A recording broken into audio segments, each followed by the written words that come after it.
بعدين بعد ما رحلونا في المركبة الكبيرة، الحمد لله هي خشب 370 ولا 380 تقريبا.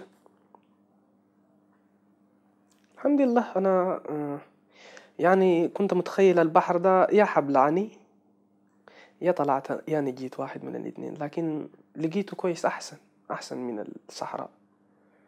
كان في ضيق نفس يعني، كان في سخانة بتاع الموتر وضيق والضيق بتاع الناس، كان في سخانة. الحمد لله وصلنا لغاية 24 ساعة فاستلمونا الإيطاليين. والله أقول لك أول ما استلمونا إني حسيت اتحررت من ديك كان داير يقتلني في دقيقة. أول ما تاكل عيشتين لكن بتشبع. دون الفراش، دون السراير، نظفونا الحمد لله، يستلمونا. والله أنا بشكر الإيطاليين كتير والله. ومن هناك قعدت في كام 14 يوم. قررت أرحل لأنه سمعت لو قعدت هنا بيدوك الورق لكن ما راح يكون يتوفر لك مثلا زي البيت والشغل تعبان. يعني الواحد أول ما يطلعوه راح حينام في الشارع. ففكرت قلت شو الفرق إذا أنا في أفريقيا كنت معتقل وراح هنا راح أموت من البرد أنا وأنوم في الشارع. قلت أخير أمشي. فاستفسرت من الناس قالوا لي ممكن بريطانيا تكون أحسن واحد. فقررت أجي بريطانيا.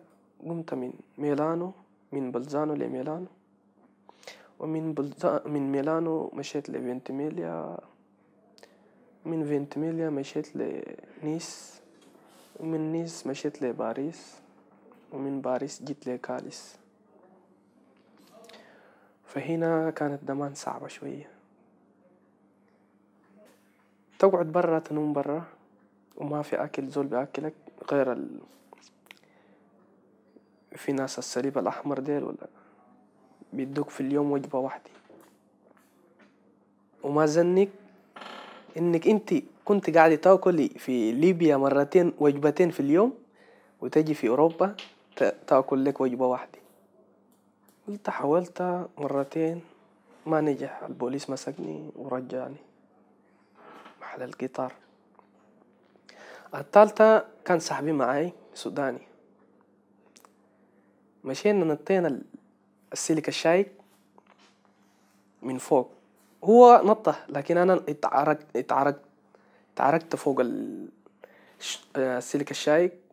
قمت اتلويت كراعي، ما قدرت أمشي، بقيت أمشي بالراحة، لكن كان لي صالح الحمد لله. وصاحبي قام نط فوق الترين من فوق له، وأنا كنت منتظر الترين بعد. قلت له أنا ما بركب معك فوق، ما بخاطر بحياتي، يكفيني أنا شفته. كنت منتظر القطار الرابع، كان فيه بتاع عربات صغار كانوا بيدخلوا جوا تقريبا. قلت أخير أدخل جوا وخش. وأنا منتظر ناس الكنترول قاموا جو، ناس السيكوريتي قاموا مسكوني أنا. وصاحبي كان راكب فوق فات، وما رايك الكهرباء طقته ومات. والأصعب جيت هنا،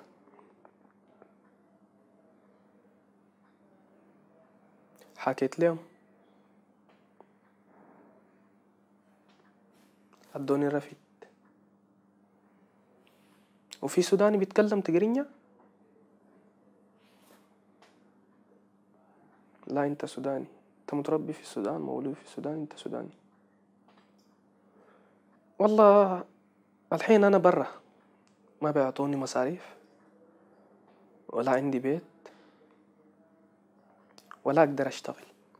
يعني كل ما تتذكر يقولوا لك ما بدوك ورق ده، تتذكر اللي انت فوتته. يعني انا جيت كل اللي فوتته ده وقمت تاني اموت هنا، يعني كنت فرحان يعني حتغير. فهمت علي؟ كان عندي طموحات كثيرة لكن اتهدمت كلها.